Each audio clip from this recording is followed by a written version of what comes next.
Good evening, representatives. My name is Sam Zitten. I have the privilege of working with JSU, the Jewish Student Union of St. Louis. We run Jewish culture clubs at public high schools all around the St. Louis area. Shauna is one of our members at Parkway. I'm here to speak on the behalf of the kids that I work with. The last 50 years or so in America have been a true golden age of tolerance for Jews. That's the age that I grew up in. That's really the age that these teens grew up in, and it's been the status quo in this country for so long. For so many of us, incidents or even hints of true anti-Semitism were few and far between. That all changed on October 7th of 2023. Overnight, these teens began to experience a litany of aggressions, both micro and macro. These were things they had literally never had to deal with in their lives prior to October 7th. Anti-Semitism was very much an academic thing to them that they knew about, but they had never experienced, and today it is all too real. I could tell you dozens of stories that I've heard from students like Shauna about bias and pushback from teachers, ostracization from friends and on social media, accusations of supporting genocide, and more simply for being Jewish. My time is limited. I'll share with you only one story.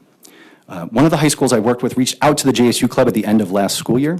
To their credit, they wanted to sit down with the JSU and hear about the state of anti-Semitism the kids were experiencing. The principal and the district DEI coordinator came to speak.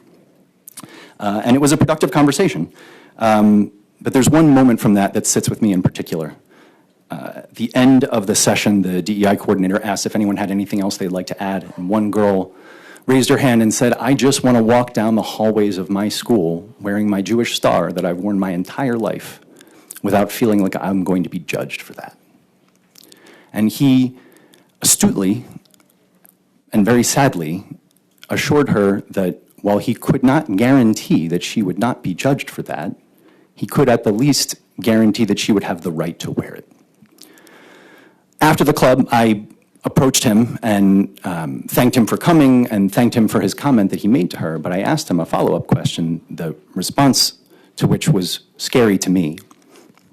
I asked him, if a student comes up to you next year and says, "I feel unsafe or uncomfortable sitting in a classroom with her because she's wearing a genocidal Zionist symbol around her neck," what are you going to say?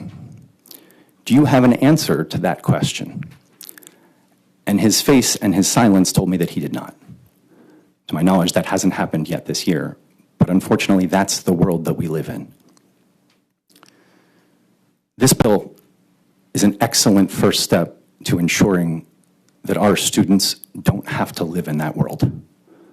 It's a world I never imagined that my kids would have to grow up in. And it's the unfortunate reality that we find ourselves in. And anything we can do to prevent that persisting into the future is a worthwhile endeavor. Thank you.